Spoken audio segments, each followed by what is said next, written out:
PIA की निजकारी हो चुकी है, प्राइवेटाइज हो चुकी है पीआईए और हुकूमत इसका जश्न भी मना रही है। उसके बाद अगला स्टेप जो हुकूमत करने जा रही है वो 25 इदारे जो हैं उनको मजीद प्राइवेटाइज करने जा रही है। जो सरकारी नुकसान में जाने वाले इदारे हैं उन्होंने 10 सालों में हमें $19.5 अरब का नुकसान करवाया। 19 अरब डॉलर्स? हाँ जी, 19 अरब 50 करोड़ डॉलर। 4.5 लाख मुलाजमीन हैं इनके, उनके मुस्तकबिल क्या हो? हमारे यहाँ ये जो कल्चर है ना कि आपको सरकारी नौकरी मिल गई और आपने बस अब हाथ पे हाथ धर के 60 साल तक बैठना है, उससे में बाहर निकलना होगा। अस्सलाम वालेकुम नाज़रीन, मैं हूं मसूद रज़ा और आप देख रहे हैं द न्यूज़ प्लेटर और मेरे साथ मौजूद हैं अब्दुर्रहमान साहब। नाज़रीन, पीआईए की निजकारी हो चुकी है, प्राइवेटाइज हो चुकी है पीआईए और हुकूमत इसका जश्न भी मना रही है। उसके बाद अगला स्टेप जो हुकूमत करने जा रही है वो 25 इदारे जो हैं उनको मज़ीद प्राइवेटाइज करने जा रही है। वो क्यों करने जा रही है, कितना ज़रूरी है, क्या वाकई ही इन इदारों से जान छुड़वा लेनी हुकूमत के हक़ में है, पाकिस्तान के हक़ में है, या ये पाकिस्तान पर नेगेटिव असरात इसके होंगे, इस खबर का पोस्टमार्टम करेंगे। मेरे साथ मौजूद हैं अब्दुर्रहमान साहब। सर अस्सलाम वालेकुम। वालेकुम सलाम। कैसे हैं आप? शुक्र अल्लाह का। 25 इदारे जी बेच रहे हैं जी। लाओ बोली। अभी सर कौन कौन से इदारे हैं, क्या क्या डिटेल्स हैं, क्यों बेचने हैं, ये अच्छा, बताएं। बेचने इसलिए हैं कि जो सरकारी नुकसान में जाने वाले इदारे हैं हम्म, उन्होंने 10 सालों में हमें $19.5 अरब का नुकसान करवाया है। 19 अरब डॉलर्स? हाँ जी, 19 अरब 50 करोड़ डॉलर। ये सरकारी, इसमें रेलवे है, आपका पीआईए था, आपकी स्टील मिल है, बिजली की तकसीम कार कंपनियां लेस्को, फेस्को, मैपको वगैरह। फिर इसके बाद आपकी पोस्टल लाइफ इंश्योरेंस कंपनी है, ये हाउस बिल्डिंग फाइनेंस की कंपनी, ये तमाम इदारों ने जो, उसके अलावा मैं बताया था आपको एक दफ़ा पहले भी शायद कि हमारे पास 194 इदारे मुल्क में ऐसे हैं जो सरकारी या नीम सरकारी हैं और उनका सालाना नुकसान 850 अरब रुपए का है। 850 अरब? जी हाँ। तो अब उनके अंदर 4.5 लाख लोगों का रोजगार है, ये वो एम्प्लॉय करते हैं 4.5 लाख लोगों को, मुलाजमीन उनके पास है। तो उनको हुकूमत अब आहिस्ता आहिस्ता प्राइवेटाइज कर रही है। तो उस बैच में जो अब पीआईए के बाद 25 है ना, उनकी बारी। अच्छा, इससे पहले हुकूमत एक इदारा बंद कर चुकी है, वो है utility stores corporation of Pakistan, जो पाकिस्तान का सबसे बड़ा डिपार्टमेंटल स्टोर था जी। कम बेश उसके 12,000 के करीब, 12,000 एम्प्लॉयज उसके। ठीक है। और उसके बाद वो हर यूनियन काउंसिल में उसकी प्रेजेंस थी। ठीक है। उसके बाद जो दूसरे नंबर पे आता है ना, वो आज इम्तियाज स्टोर आता है, 68 के करीब उसके हैं। उसको मुकम्मल तौर पर बंद कर दिया हुकूमत ने, utility stores corporation of Pakistan को। ठीक है। पीआईए की प्राइवेटाइजेशन हो गई।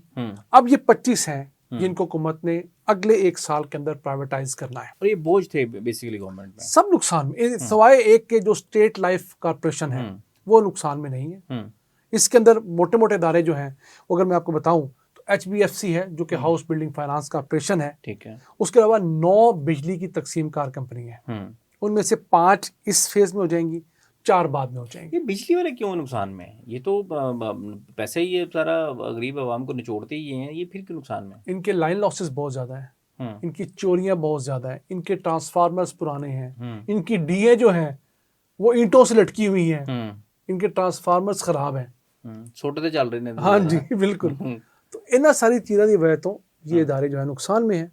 फिर उसके अलावा पोस्टल लाइफ इंश्योरेंस का भी एक इदारा है, एक तो हमारी स्टेट लाइफ है ना, एक पोस्टल लाइफ इंश्योरेंस का इदारा है, वो भी है। फिर सैंडक, उसको प्राइवेटाइज करना है।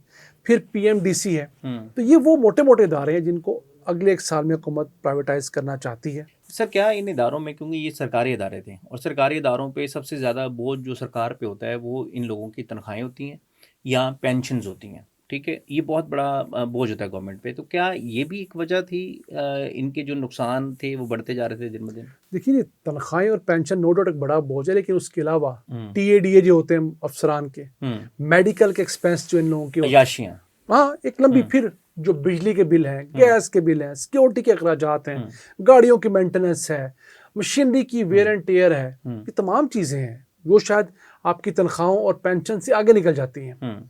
फिर एक इदारा चल रहा है, वो अपना ही खर्चा पूरा नहीं कर रहा, तो उसको तो चलने का कोई हक नहीं है। तो उसको चलाते रखने के लिए हुकूमत अपनी जेब से पैसे डालती है। हुकूमत के पैसे हैं नहीं, हुकूमत कर्जा लेती है, फिर उस कर्जे पर सूद आता है, उस सूद को पूरा करने के लिए हमारे टैक्सेस पूरी दलदल है। तो ये अदारे आपको अल्टीमेटली जो है वो प्राइवेटाइज करने पड़ेंगे। इस वक्त खा इमरान खान की हुकूमत आ जाए, खा पीपल्स पार्टी खुद बतौर मेजर पार्टी आ जाए, सबको ये काम करना पड़ेगा, आपके पास ऑप्शन कोई नहीं। और ये जितना जल्दी हो जाएगा, ये कैंसर के इलाज की तरह है हाँ। कि जितना अर्ली स्टेज पे इसका पकड़ा जाएगा, ट्रीटमेंट हो जाएगा, तशखीस हो जाएगी, उतना ज़्यादा फ़ायदेमंद लेकिन होगा अब वो अर्ली स्टेज रही नहीं ना, अब अब लास्ट तो आपको कीमो भी करनी पड़ेगी, अब तो आपको उसके बाद ऑपरेट भी करना है, आपको उसके बाद रेडिएशन भी देनी है, फिर भी 50-50 इकोनॉमी के हालात हैं। इसमें से दूसरा बड़ा जो इशू ये है ना कि पीआईए है ना, एक वो रोमांटिक साइज भी एक चीज़ थी कि पीआईए जी जहाज़ खरीद लिए। अब मसला ये है कि इनको कोई खरीदेगा भी कि नहीं, कि ये जो पोस्टल लाइफ इंश्योरेंस है, ये तो अब देखें ना कि भाई ये चीज़ एक कोई नहीं खरीदेगा तो बंद, जैसे हमने यूटिलिटी स्टोर्स का ऑपरेशन बंद कर दी ना, इसी तरह फिर हमें मजबूरन बंद करनी पड़ेगी, हमारे पास और हल कोई नहीं है।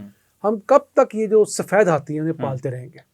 लेकिन आपने कहा कि 4.5 लाख मुलाजमीन हैं इनके, उनका मुस्तकबिल क्या होगा?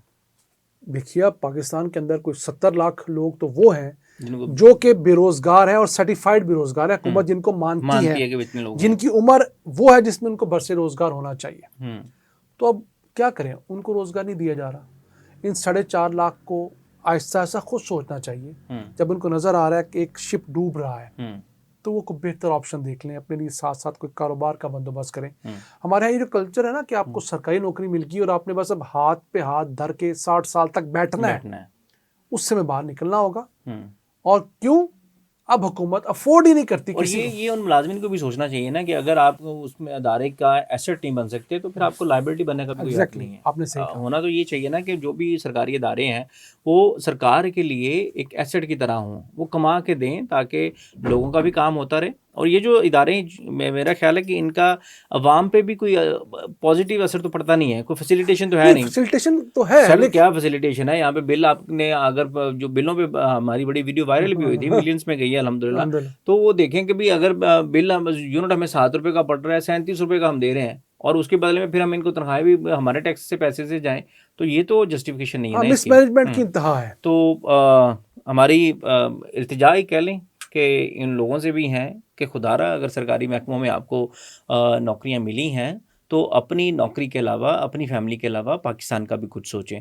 और हुकूमत का, बकौल अब्दुर्रहमान साहब के, मैं पॉडकास्ट शुरू करने से पहले मेरे ख्यालात और थे, लेकिन अब मैं कायल हूँ इस चीज़ के कि गवर्नमेंट को चाहिए कि as soon as possible in लोगों, इन जो इदारों की रीस्ट्रक्चरिंग है, मैं इस चीज़ के हक़ में होता हूँ हमेशा कि इन इदारों का बेचने की बजाय गवर्नमेंट उनको रीस्ट्रक्चर कर दे। वहाँ पे देखें, बाहर से भी जो बंदा आएगा उसने भी कोई जादू की तो छड़ी लेके नहीं आनी, उसने भी आके उसकी रीस्ट्रक्चरिंग करनी है, उसमें इस्लाहात लेके आनी है। तो ये गवर्नमेंट को चाहिए कि इस्लाहात टाइमली कर लें और उसकी कैपेसिटी बिल्डिंग पे काम करें ताकि लोगों के रोज़गार भी ना जाएं और हुकूमत के जो इदारे हैं, सरकार के जो इदारे हैं, उनकी शान भी सलामत रहें।